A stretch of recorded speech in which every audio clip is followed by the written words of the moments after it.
Hello and welcome to Enchanted Rose Costumes. So as the title said, I am going to be making some Madeline Halloween costumes today. This actually came about because I was reading my girls this book and they both decided that they wanted to be Madeline for Halloween. I am really excited about this. This was actually a book that my mom read to me when I was growing up, so the fact that they want to be Madeline now, it makes me so excited. So for the pattern, I went through my stash and I found this, which is BURDA 9458. I don't know if you can still find this pattern anymore, but I'm pretty sure you can find something similar to it if you're wanting to create something like this. So essentially, it's just a really simple coat pattern. Let's see. Oh, that's really bright. So you can kind of see it's a plain coat pattern, pretty simple, and it's got all the kind of materials that I need. Now, some of the pictures in this book and in the cartoon and the movie all show different types of coats. Some of them don't have a cape and some of them do. For today's video, I'm going to be adding a cape to mine just because I think they're so cute. And for the cape pattern, I actually found a free pattern online, which I will leave a link to that down below if you're interested in trying it out for yourself. For the coat colors, there are a couple different ones that are actually shown in the book. There is the traditional blue one, and then there's also the yellow one, and a red one also makes an appearance in the second story.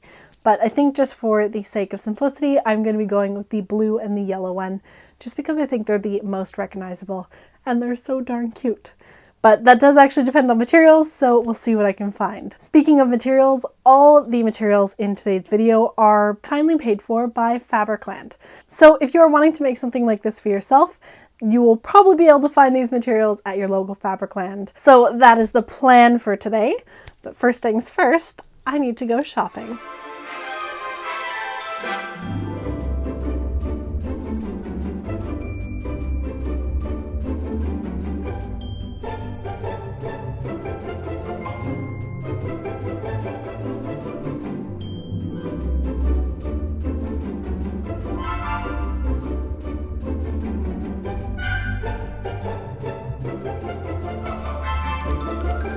I got everything. Alrighty, so the materials I picked up, I was able to find all the colors that I wanted, which is really good. So I have a nice golden yellow, a nice blue, a white for the collar, and then I think I'm also going to make some gloves with that as well.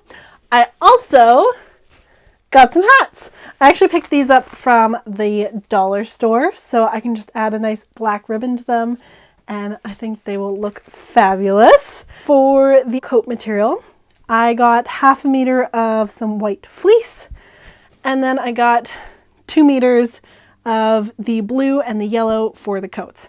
Now, it's probably way too much material for the coats, but I wanted to be on the safe side because the pattern, I think, for the coat calls for 1.5 meters. And then the capes, I wasn't actually sure how much fabric that took up, so I just wanted to be on the safe side. I'm really happy with these colors. I think they're pretty close to the original colors. They make me so happy. I love blue and yellow together. So that is that, and I think it is now time to start tracing out the pattern. So let's get to it.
Once everything was cut out, I then pinned and stitched my collar together.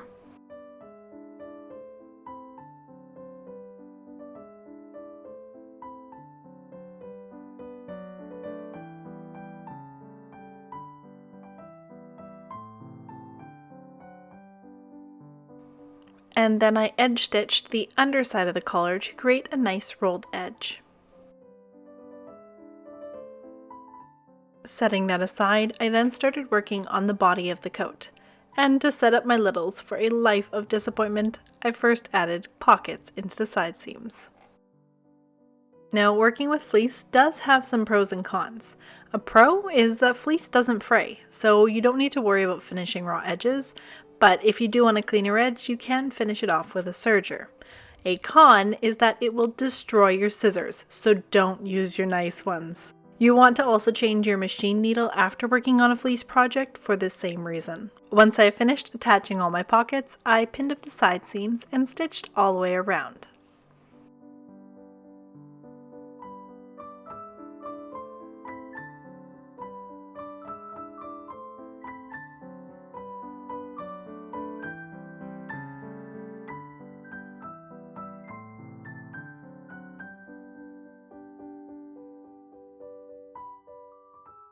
And then I stitched up the shoulder seams. The pattern I'm working with has a facing that is cut as one with the outer fabric, which makes finishing the opening of the coat really clean.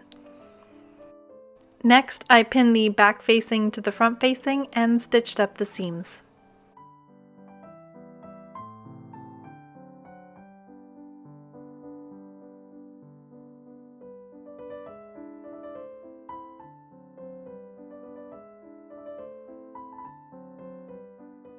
To finish the neck of the coat, I found the center back and marked it with a pin, and then lined up the center back of the collar and pinned it in place.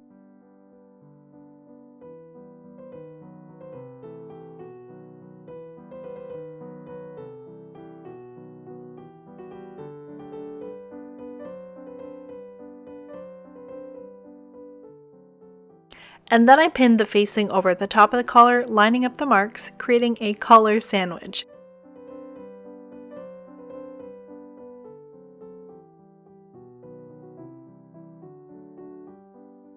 And then stitched everything in place.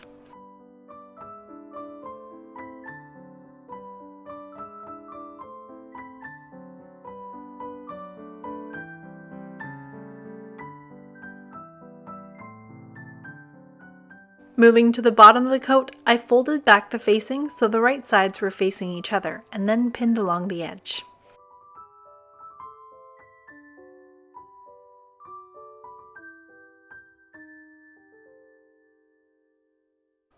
I then stitched that 1 inch away from the bottom for my hem allowance, and then turned it right side out again.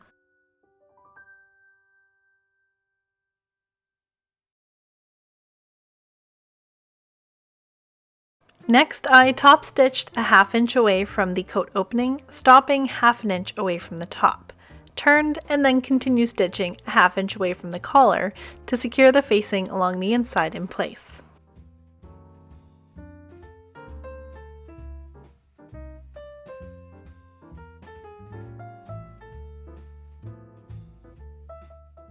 And then I pinned up the hem of the coat and finished it with a 1 inch hem.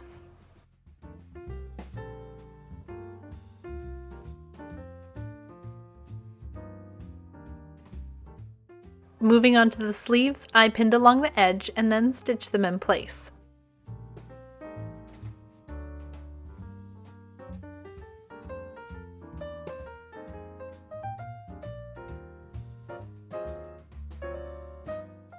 And then finish the bottom of the sleeve with a 1/2 inch hem.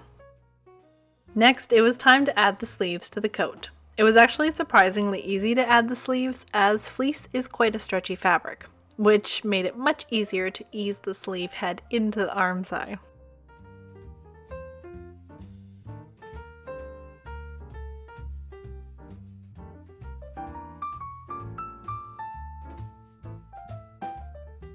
When I am trying to ease something into a smaller place, I usually put the fabric that is larger on the bottom side, as that way the feed dogs can kind of guide it into place.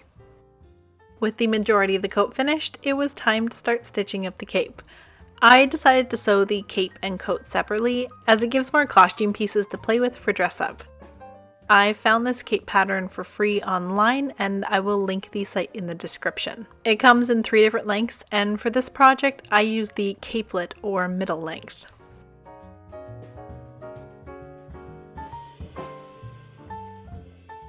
I hemmed the neckline with a 1/2 inch turned hem, and then to attach the ribbon to the cape, I simply folded over the cape edge and pinned it in place.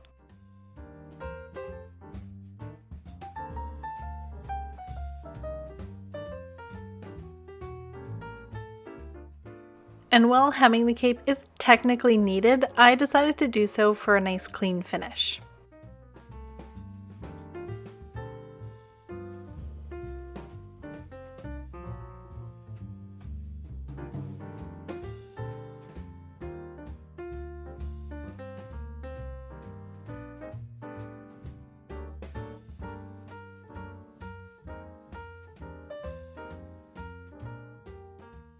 For extra security on the ribbon, I added a second row of stitching.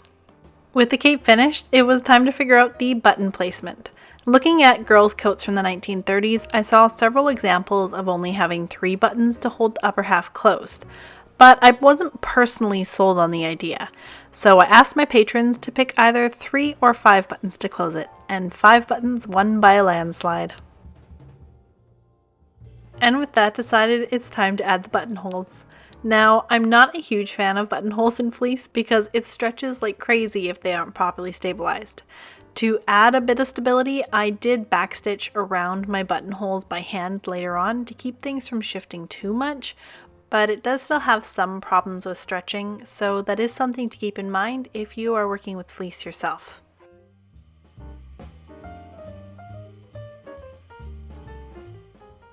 With all the buttonholes sewn, I marked the button placement on the opposite side and hand stitched them in place.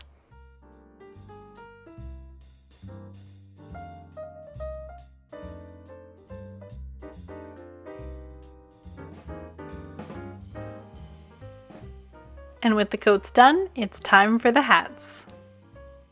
Now, because these hats are things that my kids will be playing with, I decided it was time to bring out the glue gun. You can bet that these will not be handled with care, so I am all for gluing it on if I know I won't be altering it in the future. For the first step, I spot glued a 1-inch ribbon around the crown. Now, I'm not being meticulous with this, it is by no means perfect. But if I'd used a ribbon that was not polyester, I could have steamed it into a shape so it would curve around the hat nicely, but that is not the case with polyester.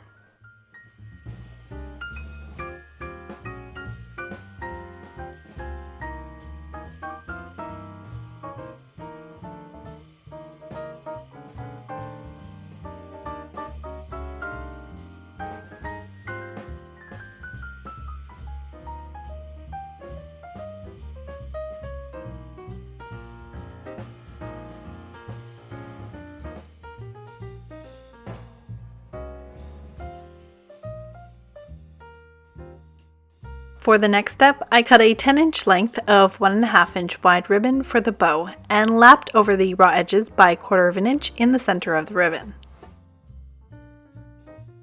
I then stitched several small running stitches through the lapped layers and pulled them securely, and then wound them around the center and tied it off.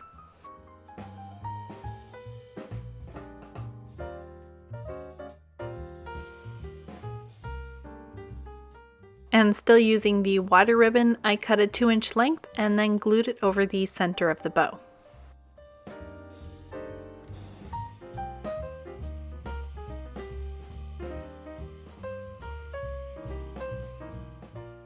And finally, for the ribbon streaming down the back of the hat, I cut a length of ribbon and then folded it in half and glued it to the center back of the hat. I don't know about anyone else, but when I see ribbons coming down off the hat, I just think of that song from Hello Dolly.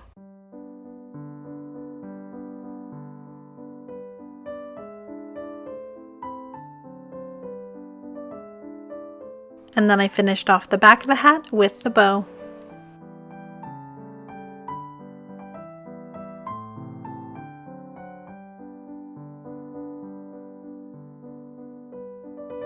And the final step was cutting the ribbon on a 90-degree angle and then melting the edge. And it's done. And you can tell by my face here just how much I love it.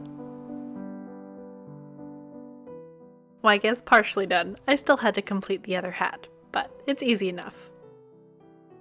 In an old house in Paris that was covered in vines lived 12 little girls in 2 straight lines. They left the house at 9:30 in 2 straight lines in rain or shine. The smallest one was Madeline.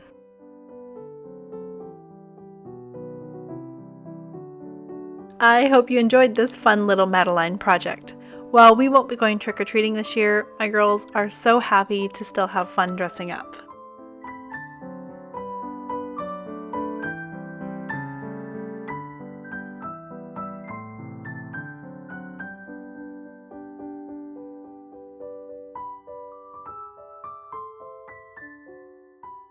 I'd love to know what your plans are for this year, and if you have any ideas for stay-at-home fun for your family. That is all for today, and I'll see you next time. Bye!